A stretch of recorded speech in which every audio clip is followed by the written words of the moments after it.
Sri Lanka one day সিরিজের খবর। নতুন এক ইতিহাস রচনা হলো হাম্বানটোটায়, যা জিম্বাবুয়ের জন্য দারুণ আনন্দের আর শ্রীলঙ্কার জন্য খুবই বেদনার। ক্রিকেট বিশ্বকে অবাক করে দিয়ে লঙ্কানদের 3 উইকেটে হারিয়ে দীর্ঘ 8 বছর পর দেশের বাইরে ওয়ানডে সিরিজ জিতল জিম্বাবুয়ে। এ জয়ে 5 ম্যাচ সিরিজ 3-2 ব্যবধানে জিতে নিয়েছে গ্রায়াম ক্রেমারের দল। টস হেরে শুরুতে ব্যাট করতে নেমে 8 উইকেটে 203 রান করে লঙ্কানরা। জবাবে ব্যাট করতে নেমে 71 বল হাতে রেখে 7 উইকেট হারিয়ে জয় নিশ্চিত করে জিম্বাবুয়ে। এসো একটা সেলফি হয়ে যাক। কমিউনিটি বক্স ছেড়ে সাবেক জিম্বাবুয়ান ক্রিকেটার রেন্সফোর্ড এভাবে আনন্দের বহিঃপ্রকাশ করেছেন সেলফি তুলে। কে জানে এই ছবিটা জিম্বাবুয়ানদের প্রতিটি ঘরের দেয়ালে হয়তো বাধা থাকবে বিশাল অর্জনের স্মারক হিসেবে। কারণ একসময়ের প্রতাপশালী নীল জনসন, গুডউইন, ক্যাম্বেলদের জিম্বাবুয়ে ক্রিকেট দল ধুঁকতে ধুঁকতে টেস্ট খেলুড়ে দলগুলোর কাছে পুচকে দলে পরিণত হয়েছে। তাই এই দলটির কাছে র্যাঙ্কিংয়ে উপরের সারির দলগুলোর হার মানাতো পচা শামুকে পা কাটার মতো। কিন্তু কে ভেবেছিল পুরো লঙ্কান দ্বীপ স্তব্ধ করে গগন ফাটা উল্লাসে মেতে উড়বে লাল কেতন? এই তো কদিন আগেই স্কটল্যান্ডের মতো দলের কাছে পাত্তাই পায়নি হিথস্ট্রিকের উত্তরসূরিরা।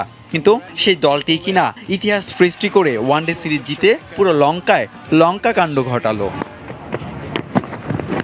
গলে 5 ম্যাচ সিরিজের প্রথম ওয়ানডেতে 300 রান তাড়া করে রেকর্ড জয়ে জিম্বাবুয়ানরা আগাম বার্তাটা দিয়ে রেখেছিল।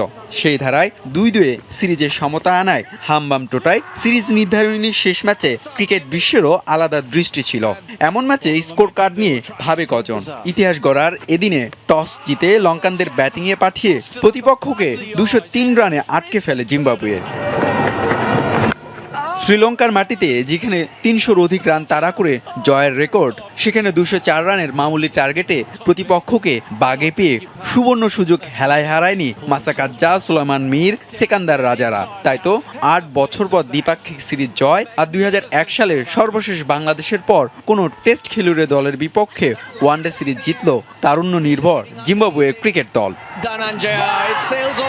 আর সেই সাথে তাদের এই অবিস্মরণীয় জয়ে আইসিসির ওয়ানডে র্যাঙ্কিংয়ে এক ধাপ উপরে 11 নম্বরে উঠে এলো আফ্রিকার দেশটি। হুমায়ুন কবির রোজ, সময় সংবাদ।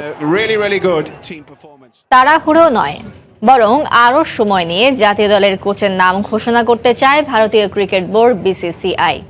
নতুন কোচকে অন্তত 2019 বিশ্বকাপ পর্যন্ত দায়িত্ব দেয়া হবে। তাই বিগ ইভেন্টকে টার্গেট করে সেরা সিদ্ধান্তটি নিতে চায় উপদেষ্টা পর্ষদ। ওয়েস্ট ইন্ডিজ সফর থেকে ভারত দল দেশে ফেরার পর অধিনায়ক বিরাট কোহলির সঙ্গে আলোচনা করেই চূড়ান্ত সিদ্ধান্ত নেবে বোর্ড।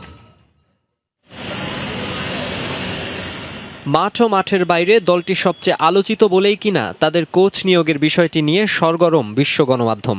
সেটিও বেশ আগে থেকেই বলা হচ্ছে ভারত জাতীয় ক্রিকেট দলের কথা।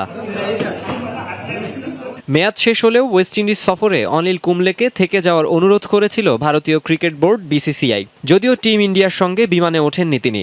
অধিনায়ক বিরাট কোহলির সঙ্গে তিক্ত সম্পর্কের জের ধরে একরাশ অভিমান সঙ্গী করেই পদত্যাগ করেছেন দেশটির সাবেক এই স্পিনার। শূন্য পদে কোচ নিয়োগে চ্যাম্পিয়ন্স ট্রফি চলাকালীন ইংল্যান্ডে জরুরি সভায় বসেছিলেন সৌরভ গাঙ্গুলি, সচিন টেন্ডুলকার ও ভিভিএস লক্ষ্মণের উপদেষ্টা পর্ষদ। ক্রিকেট বিশ্বের অন্যতম প্রভাবশালী দলের কাঙ্ক্ষিত পদে আবেদন জমা পড়ে 10টি। তবে তালিকাটা ছেটে ছুটে 6 জনে নামিয়ে আনে উপদেষ্টা পর্ষদ। তালিকায় থাকা Ravi Shastri, Virender Sehwag, Tom Moody, Richard Pybus, Phil Simmons আর লালচাঁদ রাজপুতের মধ্যে যে কোনো একজনকেই করা হতে পারে ভারতের কোচ। তবে দেশটির গণমাধ্যমের দাবি দৌড়ে এগিয়ে আছেন দলের সাবেক পরিচালক রবি শাস্ত্রী। যদিও চূড়ান্ত সিদ্ধান্তের আগে আরও একটু ভাবতে চায় বোর্ড।